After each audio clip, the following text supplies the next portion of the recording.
All right, let's talk about the final. So the way that I'm going to lay out the final for you guys is you're basically developing like a mini working drawing set. It's not going to have all of the detail that would be required for a typical working drawing set. It's really going to only require the types of things that I've shown you so far. So the way I'm going to lay it out is I'm going to prescribe for you your sheet index, which is this right here. You'll notice that there's actually only one sheet on there that we haven't actually made yet. And it's one of the easiest sheets to make, but I'm going to leave it to you guys to figure out how to make it. And I think you all can just refer to the videos that I did last Thursday and you pretty much got it. So we have your cover sheet, site plan, door and window types and schedules, first and second floor plans, first and second RCPs, roof plan, exterior elevations, building sections, wall sections, and details. For the most part, you guys have this already done. What you will find, though, is that I will be asking you for very specific things on those plans and not other things. So as you scroll down, you'll see that on the title blocks, I want to see that the Mount Sac logo is shown on all of the title blocks. I want to see that the author is you in the author block. And I want to see that the project name is Arcadia Residence. The cover sheet, I'm requiring the rendered perspective view, the title of the project, the construction documents status field to be updated to say construction documents, the sheet index itself, and the vicinity map. Okay, so there really aren't specific restrictions on what scale or anything like that. Just make that fit comfortably on the page, and trust me, there's plenty of space on that page for all those things. We also have floor plans already outlined, and that's kind of what I'm working on as we get into class today. So I'm going to be developing this further. Right now, I'm just giving you the requirements for floor plans. By the end of class today, I should have them all written up. But the floor plan views are going to require grid lines, dimensions, and those dimensions, I'm asking you to dimension the entire building, right? So, you know, dimensionally, you usually put the longest dimensions on the outside. So you do full building dimensions on the outside. Then the next step in, you do the grid lines, like from that grid to that grid to that grid to that grid. Then the next step in from that, you do the actual architectural elements. So like wherever there's a bump out or a turn or a corner, those get dimensioned inside of the grid dimensions. And that's evident in the floor plan view here. So you see you've got the overall building dimension, the grid dimensions, and then you have dimensions that are specific to the architectural character of the building.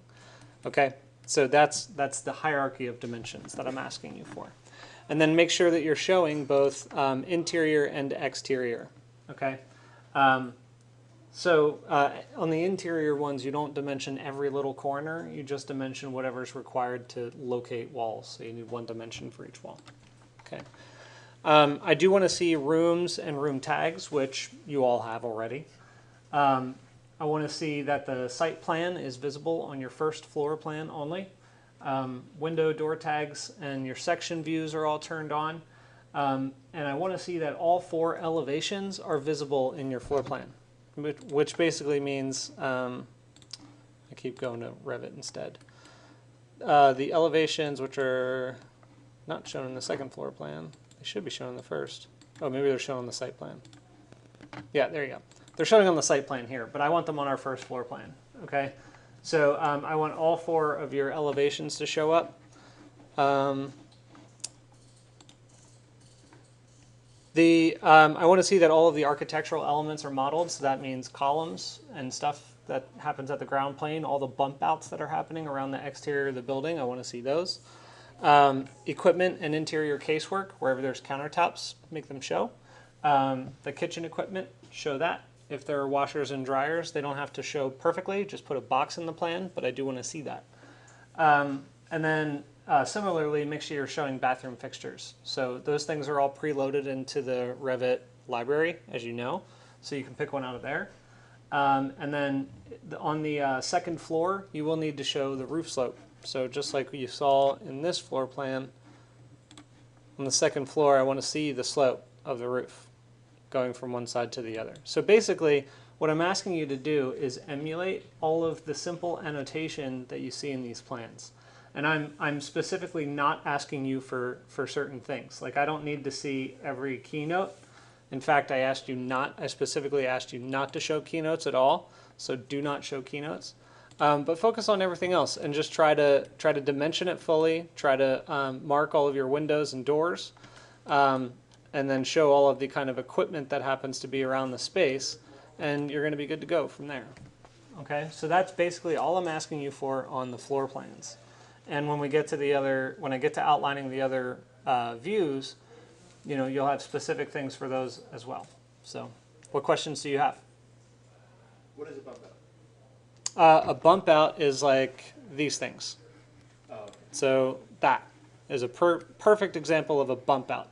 I want to see all architectural elements. So I want to see these little bump outs. I want to see all the windows installed. If there are funny little recesses, which I don't think there are in this floor plan. Not really. But like I do want to see this little negative space. I want to see this little window feature, that sort of thing. Okay? So we're just kind of pointing it down to what the way the drawings came in. Yep. Yeah. I mean, if all else fails and you don't have an answer for something, just try to emulate the drawings. That's what we're doing. The challenge here is to know that I've taught you how to be able to achieve what you see here. So if you can make it look like what you see here, you've achieved it. Minus certain other very complex annotations and stuff, which we don't need. Okay, any other questions? All right, so let's have at it on the floor plans. I'll have more detail on delivery date and time and method as I get through kind of writing the rest of your stuff, but I wanted you to see the actual requirement style so that you can start developing that and then, maybe even anticipating me today if you've already done your floor plans. Okay? All right.